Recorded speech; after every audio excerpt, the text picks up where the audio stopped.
Endoscopy সম্পর্কে অনেকের অনেক ভীতি রয়ে গেছে যে খুব কষ্টের পরীক্ষা এবং করলে এটাতে খুব অসুবিধা হইতে পারে বা এটাতে আমার দম বন্ধ হয়ে যায়। আজকে এই এন্ডোস্কোপি সম্পর্কে আপনাদের কিছু আলোকপাত করব।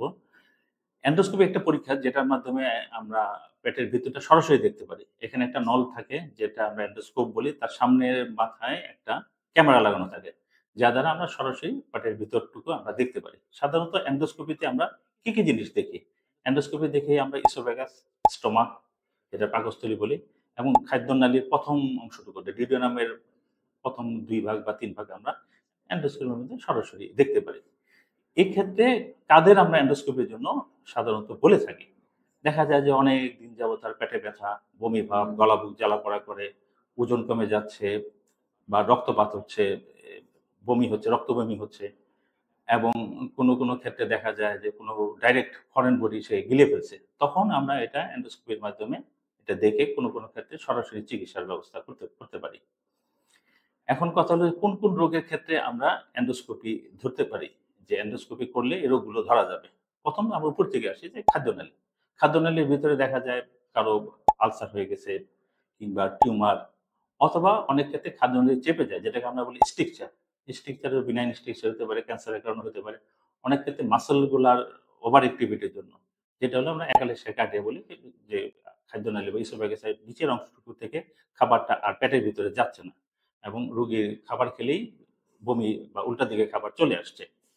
পরের কথা হলো স্টোমাক। স্টোমাকের ভিতরে যদি আলসার, ক্যান্সার, কোনো ক্ষেত্রে লিভার ডিজিজের কারণে ভেরিক্স দেখা যায় অথবা পলিপ, এই সমস্ত ক্ষেত্রে আমরা এন্ডোস্কোপি করে এগুলো সরাসরি রোগ নির্ণয় করতে পারি এবং চিকিৎসাও দিতে পারি। ডিউডেনামের ক্ষেত্রে দেখা যায় কোনো ক্ষেত্রে ডিউডেনামে আলসার থাকে এবং ভেরিক্সও দেখা যায়।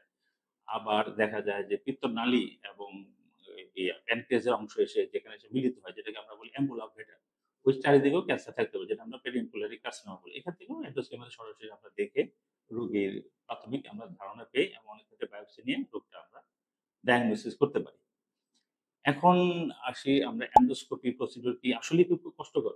না, আসলে কষ্টকর না। এটার ক্ষেত্রে রোগীর অনেকটা মানসিক প্রস্তুতি একটা নির্ভর করে। কোনো ক্ষেত্রে যে দরকার সেগুলো করতেই হবে। ২ টা ভাবে আমরা সাধারণত করি। একটা সেডেশন দিয়ে, আরেকটা হচ্ছে সেডেশন ছাড়া। সেডেশন ছাড়ার ক্ষেত্রে পেশেন্টের কাউন্সেলিং করাটা ইম্পোর্টেন্ট এবং রোগীকে এখানে বুঝতে হবে যে আমাকে একটু ধৈর্য ধরে করতে হবে। ১ম এ যদি ভয় পায়, না আমি এটা করতে পারবো, আমার খুব কষ্ট হবে, তাহলে তার ক্ষেত্রে একটু কষ্ট বা এটা সবসময় অস্বস্তি লাগতে পারে। কিন্তু রোগী যদি এটা অ্যাকসেপ্ট করতে পারে, সাধারণত এটা কোন ব্যাপারই না। এটা রোগীকে খুব সুন্দরভাবে এই পরীক্ষা করে চিকিৎসার পরবর্তী ধাপগুলো নির্ণয় আমরা করতে পারি। এখন আমরা বলি যে কি জিনিস আমরা সরাসরি রোগীর ক্ষেত্রে আমরা চিকিৎসাগুলো দিতে পারি। তো উপর থেকে যদি আমরা আসি যে খাদ্যনালীর ভিতরে যদি দেখা যায় স্ট্রিকচার থাকে তাহলে আমরা ওই সেপারি এ গিলার ডাইলেটর দ্বারা আমরা এটাকে মোটা করে দিতে পারি যে খাবারটা যাতে নিচে চলে যায়। একালেশিয়া কাটার ক্ষেত্রে আমরা বেলুন দ্বারা ডাইলেট করে জায়গাটা মোটা করে দেই যাতে খাবারটা নিচে নেমে যায়। ক্যান্সার হলে সেক্ষেত্রে আমরা বায়োপসি করে এই ক্যান্সারটা কি ধরনের ক্যান্সার সেই ধরনের চিকিৎসাটা কতটুকু দেওয়া যাবে সেটা আমরা নির্ণয় করতে পারি। আরেকটা ক্ষেত্রে হলো যদি দেখা যায় যে ক্যান্সারের কারণে সে খাবার খেতে পারতেছে না। এটা ডিস্টাল বা মিড এসোফেগাস আছে। আমরা অনেক ক্ষেত্রে এটা SAM বলি যে সেলফ মেটালিক যেই এক্সপান্ডার গুলো আছে সেরকম একটা টিউব দিয়ে আমরা খাবারের ব্যবস্থা রোগীকে করতে পারি। আর অনেক ক্ষেত্রে লিভারের একটা রিফ্লেকশন পড়ে পোর্টাল হাইপারটেনশন যে গলার ভিতরে রক্তনালীগুলো ফুলে যায়। এমন সময়গুলো পেটে রক্ত বের হয়। রোগীর তাৎক্ষণিক ক্ষেত্রে দেখা যায় এই রক্তগুলো পাতগুলো যদি বন্ধ করা না যায় বা এগুলোর সময় আগে ধারণা না করা যায়, রোগীর এক্ষেত্রে অনেক ক্ষেত্রে মৃত্যু ঘটতে পারে। এই রগগুলো যেটা আমরা ভেরিক্স বলি, সুপার ভেরিক্স সেগুলোকে আমরা লাইগেট করতে পারি। অর্থাৎ এগুলোকে বন্ধ করে দিলে দেখা যায় রোগীর তাৎক্ষণিক রক্তপাত হওয়ার যে সম্ভাবনা এগুলো অনেক ক্ষেত্রে এটা কমে যায়। তৃতীয়ত হলো যে যদি আমরা দেখি যে স্টোমাকের ভেতরে, স্টোমাকের ভেতরে দেখা গেল আলসার যদি থাকে সেই অনুযায়ী আমরা ট্রিটমেন্ট পরবর্তীতে এই দিয়ে ট্রিটমেন্ট দিতে পারি।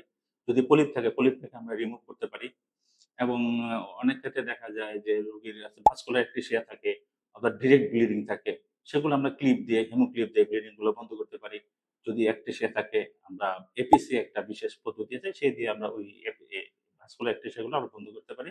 যাতে রোগী অ্যানিমিয়া বা রক্তশূন্যতার কারণ খুঁজে না পাওয়া গেলে দেখা যায় এসব ক্ষেত্রে রক্ত গিয়ে তার রক্তশূন্যতা দেখা দিতে পারে। সেগুলো এই ক্ষেত্রে আমরা বন্ধ করতে পারি।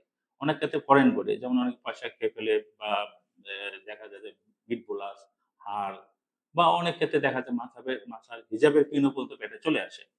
এগুলো আমরা এই এন্ডোস্কোপির পাশে যে একটা সাইড চ্যানেল আছে, এই চ্যানেল দিয়ে বিভিন্ন রকম যন্ত্র দিয়ে আমরা এগুলো বের করে রোগীকে তাৎক্ষণিক রিলিফ দেওয়া এবং চিকিৎসা সম্পন্ন করা যায়। আর এই ক্ষেত্রে আরেকটা জিনিস বলা দরকার যে, আমাদের এই মনোয়ারা হাসপাতালে আমরা ২ ভাবে করি। নরমালিও করা যায় এন্ডোস্কোপি। আরেকটা করি আমরা সেডেশন এর মাধ্যমে করি। যেখানে রোগী পুরাপুরি কমফোর্ট, রোগীর টেরও পাবে না যে আসলে এন্ডোস্কোপি কখন করা হলো বা এটা কি করা হলো। কিন্তু রোগ নির্ণয় থেকে শুরু করে বাকি যা যাবতীয় জিনিস সবগুলোই আমরা এখানে এটা করে দিতে পারি। এখানে আমাদের যে মেশিনটুকু ইউজ করা হয় সেটা লেটেস্ট মেশিন গুলোর মধ্যেই কাছাকাছি যে 170 আমরা ইটা করি ওলিম্পাসের। এটা রোগীদের জন্য খুব কমফোর্টেবল একটা মেশিন। তো এটাকে করলে আপনাদের দেখা যায় যে রোগীর এক্ষেত্রে কষ্টটা অনেকটুকু কম হয়। Thank you.